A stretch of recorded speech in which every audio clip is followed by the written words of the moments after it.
running. That's why I jumped on. My bad. Won't make that mistake again. How did you think we were?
Welcome back, Mighty Vandals. The Tubs at the Club, brought to you by Snake River Stampede Whiskey, but we'll tell you a little bit more about that later in the show. We are the Idaho Vandals affiliate on the Big Sky Podcast Network. It's the three guys you know and love or tolerate or maybe can't stand. Dallas, Martin, and Brian, all three of us here. Brian checking in from whereabouts unknown on the other side of the country, or maybe even not in the country. Gentlemen, it is our first instant reaction of the year, coming to you guys instantly after Idaho's 13-10 loss to Wazoo. I made it back to Spokane about 1 a.m. last night, so our instant reaction is coming to you the morning after. But without further ado, Martin, I'm going to let you jump in first, and then Brian right after. Martin, your immediate thoughts on Idaho's last-second 13-10 loss against Wazoo last night. I think immediate reaction is kind of like, to me, it's a bunch of coulda, shoulda, woulda. Like, I'm disappointed they didn't win, but I mean, there's a whole lot. I mean, not really a whole lot else. I think I'd say other than just it's time to move on and get ready for St. Thomas now. Well, I have some bad news. The reaction shows are going to be a little bit more than I guess we're going to move on, guys. I have to kind of do a cameo here. I'm in Nelson, British Columbia right now, a.k.a. the land of Simon Fraser, hated rivals. But I still tuned in for the whole game. Regional rivals. Hated regional rival Simon Fraser. So I really think this is an eye the beholder kind of game. I think this is what you are choosing to focus on. If I told you last year, hey, Idaho's going to have a new coach, they're going to have a bunch of new guys, and they're going to play South Dakota State 13-10 on the road and lose, go down by 3 in a game that was in question until the very last snap. Most people in the FCS would say, oh, well, dude, South Dakota State's pretty damn good. How could you be upset with that? It's WSU, who is up a classification, where that means more for the playoffs as a win, but less for the playoffs as a loss as well. If you look at two deep, like we talked about, the secondary for Washington State is essentially the secondary that was South Dakota State last year, who pretty much beat the shit out of most of the FCS last season. That was Jimmy Rogers called that game exactly like a South Dakota State game. So truly, this is the top end of some of South Dakota State plus a bunch of FBS transfers at WSU. Why would Vandal fans be anything other than ecstatic with one? WSU they had like an average of 30 pounds per O lineman, like average weight on advantage on the O line compared to Idaho's D line. WSU could not run.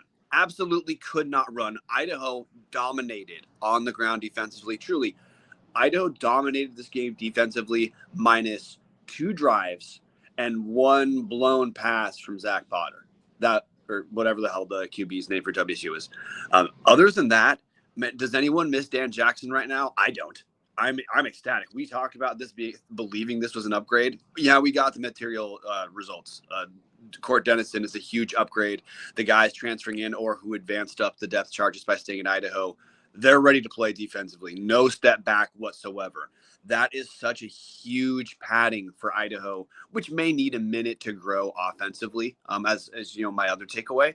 But if you watch this game and were anything but ecstatic about what you saw on the defensive side of the football, even though clearly the secondary for Idaho needs some work, I don't know what game you watched. I was thrilled with what we saw from what I'm calling Court's denizens, completely stuffing the WSU. That my little brother's a huge WSU fan, and I had to talk him off the ledge, telling him like, no, dude, Rogers wants to run. WSU just couldn't do it against Idaho.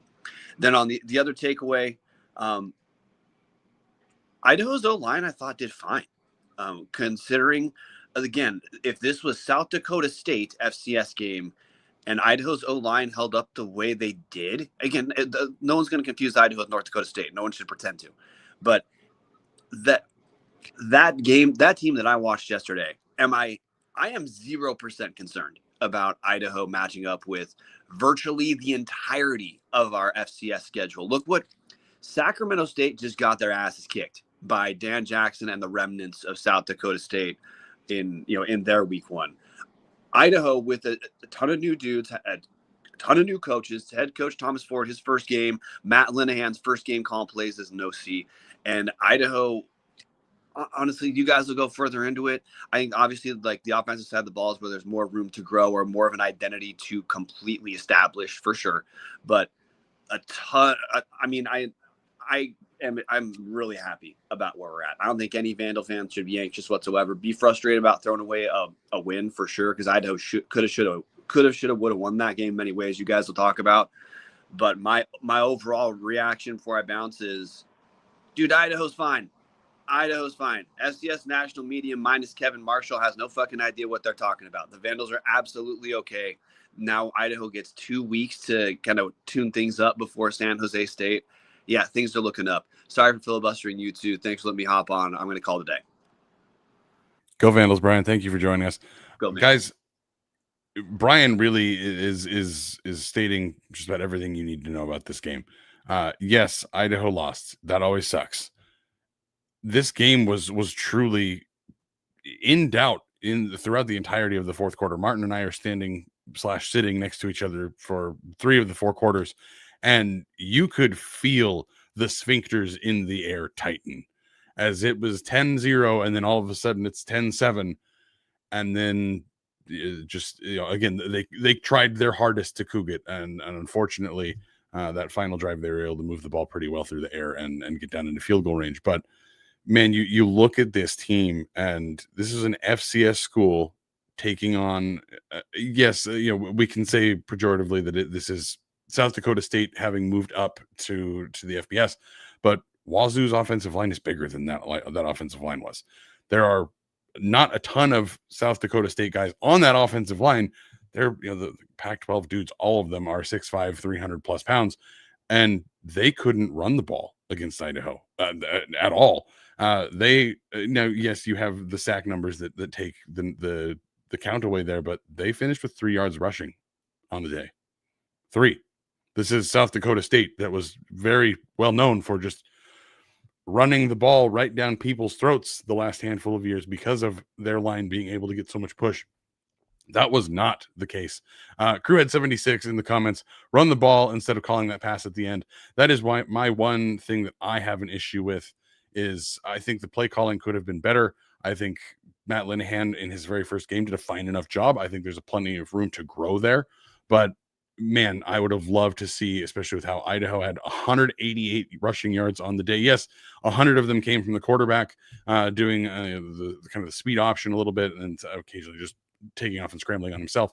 But man, Wazoo's defense was gassed. They had been punched in the mouth over and over and over again. That's the one thing I would have loved to have seen back. Man, it's 3rd and goal, run the ball. Then it's 4th and goal, run the ball. At this point, a lot of people didn't love that Eck would constantly go for it, and maybe he was a little too aggressive in that point. I feel like Idaho kind of pissed the chance away to win there at the end. You're on the road against a rival in an FBS stadium. You have them absolutely quaking. I can understand the argument to push it to overtime, but for me, man, try to score that touchdown and make them drive the entire field and score a touchdown on this defense, because it was not going to happen. Yes, they were able to move into field goal range because there was absolutely no pressure on the final drive. Dropped back trying to prevent any major plays. And unfortunately, what happens when you play prevent defense? You prevent yourself from winning the football game. It was not prevent at all, but it was, again, too much of a cushion, too much space. Wazoo was able to move down the field, but that's what they should have done. If you're talking about which team would you rather be right now, 0-1 Idaho or 1-0 Wazoo, man, Idaho's going to be just fine. This team is going to absolutely demolish quite a handful of teams in the Big Sky. Wazoo might not win another game. Yes, they will, because they've got 2 chances against Oregon State, who suck.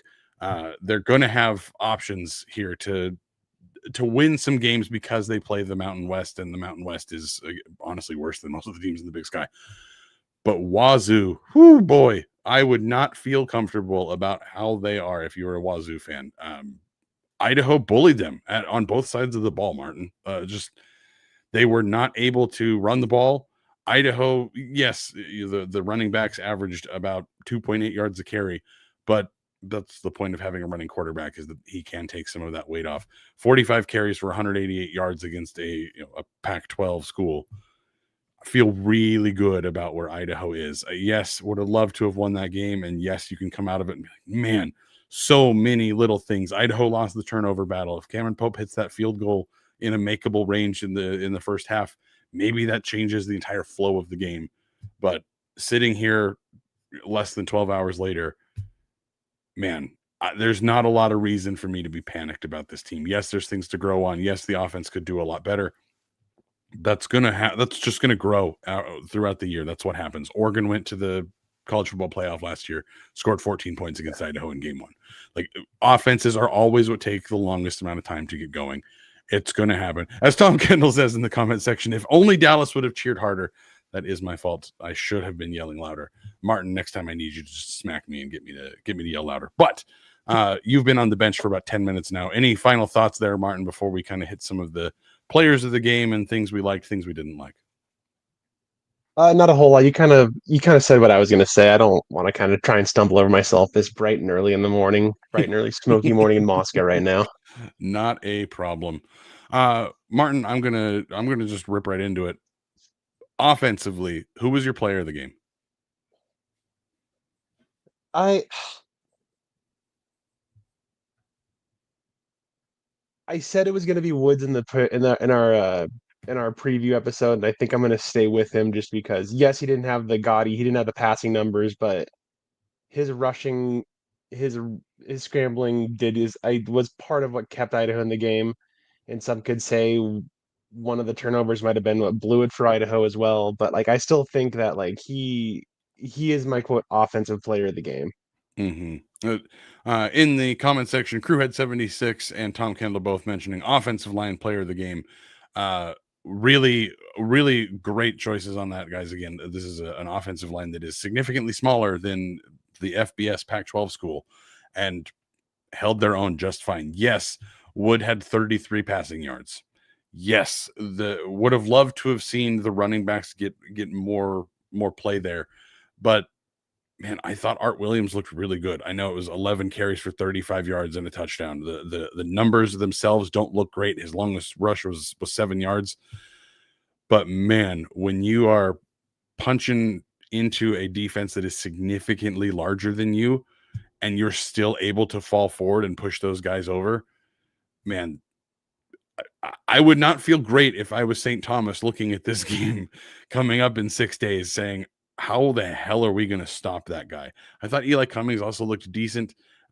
People are going to bitch and moan that like the Vandal offense didn't look great. The quarterback needs to be replaced. I stupidly went on all Vandals for the first time in a year and saw a bunch of comments about how Ford fucked up and it should have been Jack Wagner. Guys, Jack Wagner's the fucking 4th string quarterback. There's a reason for that.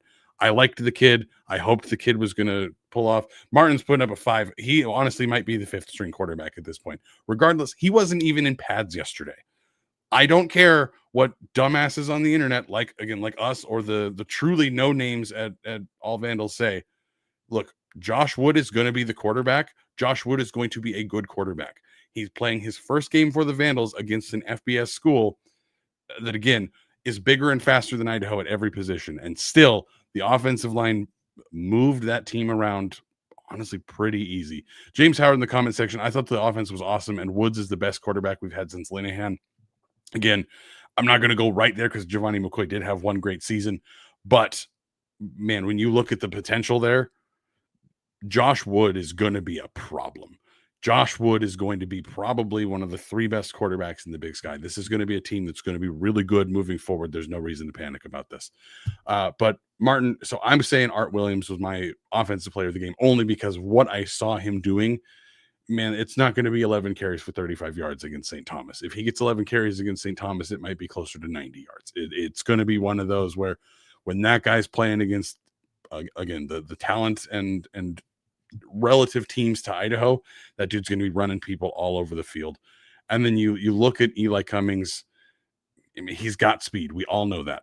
Is the speed going to make him the best running back on the field against, again, an FBS school? No, probably not. Against Northern Arizona in a handful of weeks, he's probably going to look like a problem. Same with Ryan Jezioro, Emerson Cortez Menjivar, Tony Harsty, like Michael Graves had, unfortunately, that drop that was ruled a fumble that then they went back and looked and realized he'd never even caught the ball. These receivers are going to be a problem again elsewhere. It just, man, you're punching up a weight class here, and you almost won in enemy territory. I couldn't be more happy with how this game went. Yes, the scoreboard is unfortunately going the wrong direction. Jason Mayer in the comment section, I feel great as an Idaho fan, and I know some Cougs on fire, or some Cougs are on fire. Our coach watch, 100% there. And then, as Jason says, yes, it's a loss, but we won just about every battle except the score. And unfortunately, that's the one battle that matters. But hopefully that check clears from WSU.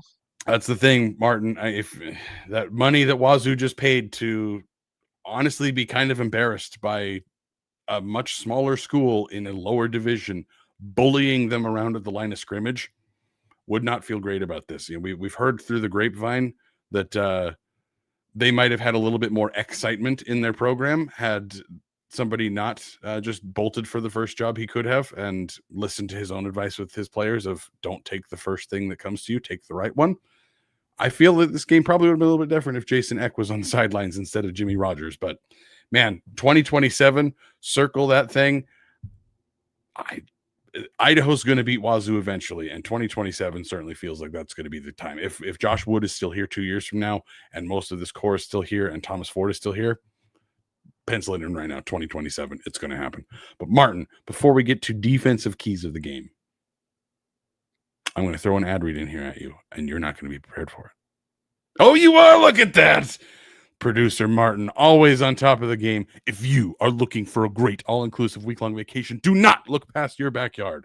Hughes River Expeditions has been Vandal-owned and operated since 1976, and they're ready to take you on the vacation of a lifetime. Enjoy a multi-day trip down the Middle Fork of the Salmon, the main Salmon River of No Return, the Salmon River Canyons, or even the Selway. And you can check out special trips like one to see the Perseid meteor shower. camp on pristine beaches, run amazing whitewater, hike scenic trails, spot wildlife, and guys, like I say, every damn week, fish the most remote stretches of river in the entire United States. Just bring your clothes, call in an HRE, you're going to handle everything else. Grab a paddle, catch dinner, and ride the bull all throughout the Gem State. Call them now, 406-540-4450, or check them out at hughesriver.com. Martin, we've obviously discussed the offense, but I was thrilled with, as Brian says, court's denizens. Your player of the game defensively, Martin, for the Vandals. I have two, and I'm not going to probably pick the one I think Dallas is going to pick, hopefully. For me, I'm kind of going, one is going off of just based off of stats. Isaiah King, he kind of set out, had 10 tackles, 6 solo, and a sack, and nearly 3 TFLs. And the other one is I think it's Caleb Ricks, the true freshman corner out of Louisiana that they got. Like for me, like Ricks kind of stood out just because the dude's a true freshman and completely, I don't want to say shut down, but like I never saw him look like WSU never looked like they truly went after him most of the game. Now, could I have maybe missed a couple things here and there? Yeah. But for the most part, like Ricks definitely looked like he looked the part of like a FCS, like at least an FCS player right now. And he looked the part. And I'm not like for the true freshman, he's probably not going to be here all 4 years. Let's be honest.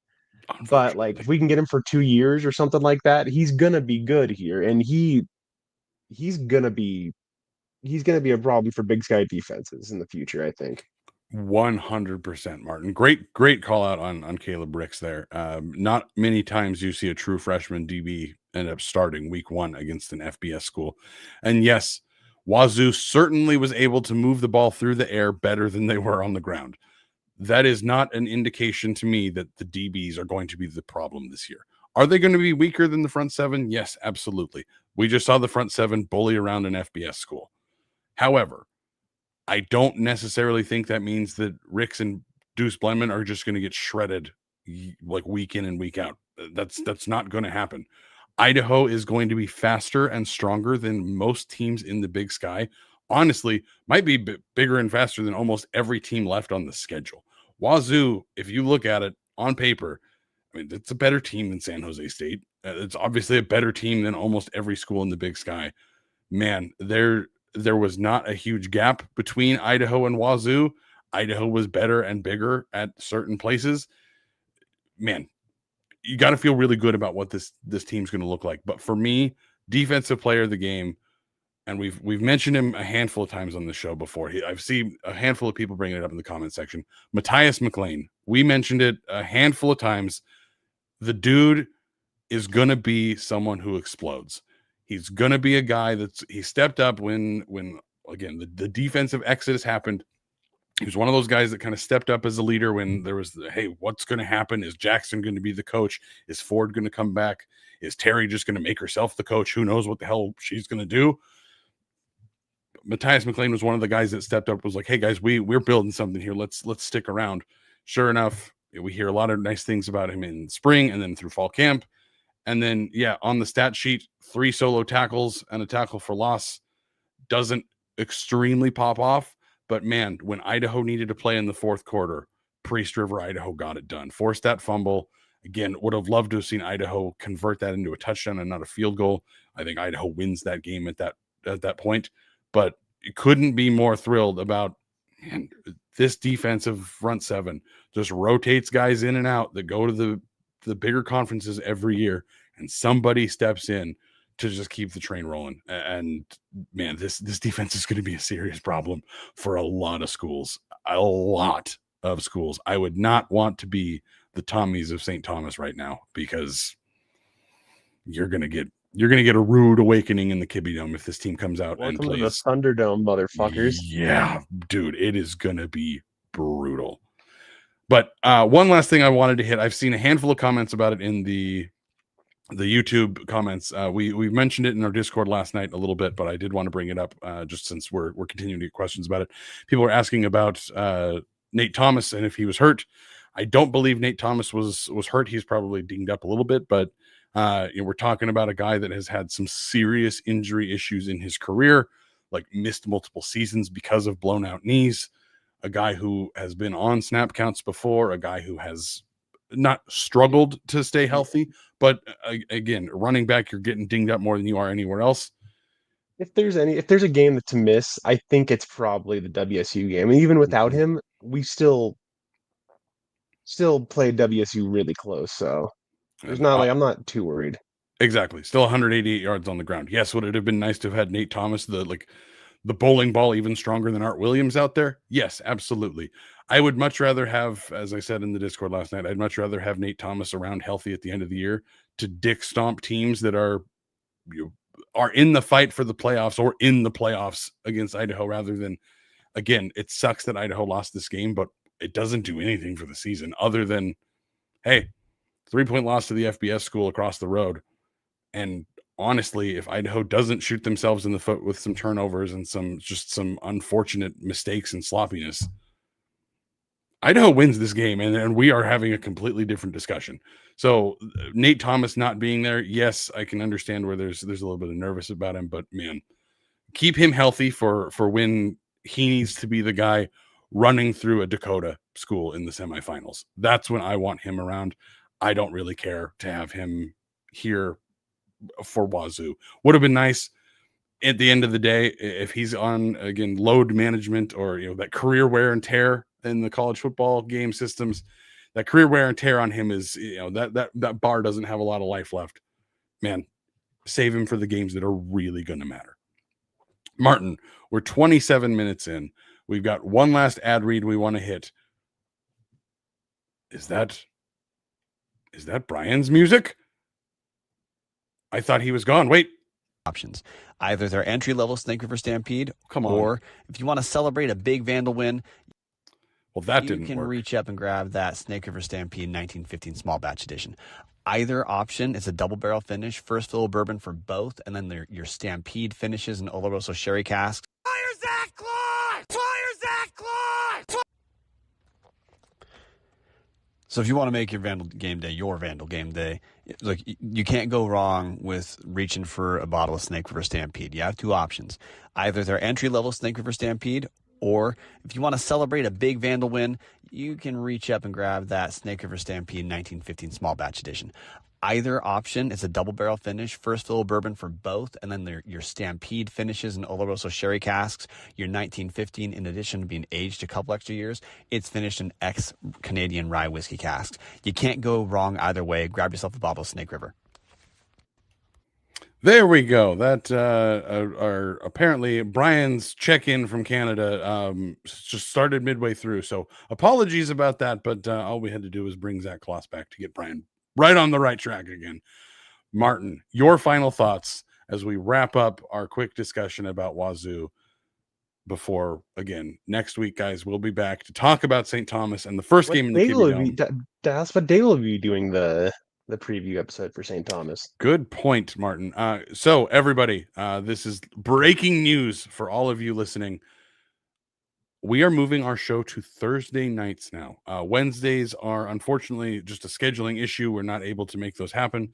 And so it came down to, do we do the show Tuesday or Thursday? We talked about it a lot internally. We don't want to compete against the coaches show unless we have to. We'd love to get, keep people invested there, keep people invested in our show, keep just the hype around Vandal football as high as it possibly can be, and make sure that the content isn't sniping each other. So we're going to be doing the show Thursday nights now. Please, if you're listening to this, the only way we're going to be able to keep doing this is if people are showing up to the live shows, downloading the podcasts. Otherwise, then if our numbers start slipping because we have moved later in the week, then we've got to re-engineer this, and it might mean that we end up having to take away from the coaches show. I hate doing that. I don't want to conflict with the coaches show. I know Tom Kendall in the comment section, good, doesn't conflict with the coaches show. I know there are people that really want to listen to the coaches show. I really want to listen to the coaches show. But again, with life and Tubbs does not what pays our bills. Like it keeps the lights running for Tubbs, and that's about it. A little bit of fun money at the end of the year that helps also pay for like our ESPN Plus. Long story short, guys, Tubbs is moving to Thursday nights. Please be there or be square, or be there or be a Coug fan, I guess. But Martin, My last few things I wanted to quickly hit on: Court Dennison and Matt Linehan. Court Dennison, we know he's been a coordinator. He's called plays before. Defensively, I've got no concerns.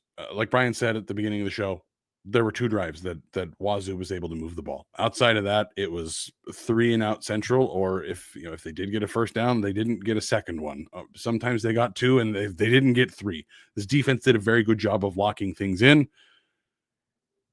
Jason Mayer in the comments: can Idaho's defense do better than 3 yards rushing? Ron Lowney says yes, so I like that, Ron. But you held an FBS school to 3 yards rushing. You can't get a whole lot better than that.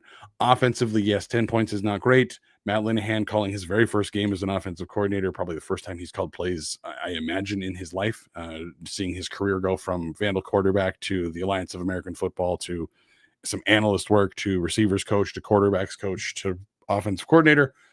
It's probably the first time he's doing it. We're going to see that grow. We're going to see, I'm sure they're already in the film room right now discussing, like, man, wish we could have had that callback. Wish we could have that callback. Wish we could have, like, we're going to see this. It's young, very young team, new coaching staff that does not have a ton of experience. We're going to see things change throughout the year.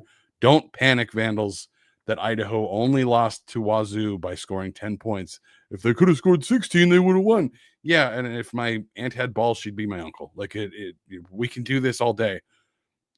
Losing to an FBS school by 3 points, the takeaway here, guys, is yes, Idaho lost because of mistakes, because of turnovers, because of shooting themselves in the foot.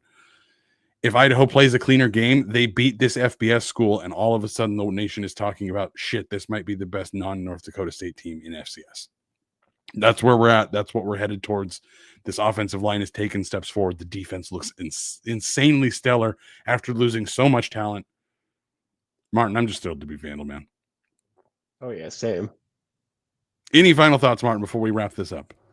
I'm like I'm excited. Like, this gave me, like, I thought there would maybe be a little drop off, obviously, because of what happened in the off season. But like, this first week kind of gave me, kind of took that all away in a good way and made it where I'm not concerned anymore. Like, there's a lot more like, hey, maybe we got the wrong FBS game that we think they're going to win or something like that. But I think there's definitely going to be, like, I'm still feeling really good about the season overall. And yeah.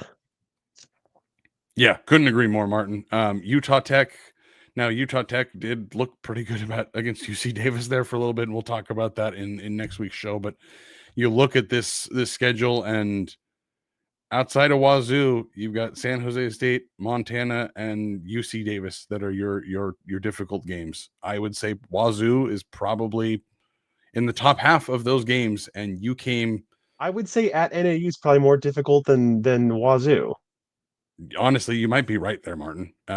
But again, FBS school, and you came this close to knocking them off for the first time in 25 years. It's going to happen sooner rather than later, guys. Unfortunately, sooner is looking like 2027. But with that said, we will be back next week to preview the St. Thomas game. It's Ag Appreciation Week, 1 p.m. in the Kibbe Dome, guys. Home opener. Be there or be a Coug fan. Go Vandals. Go Vandals.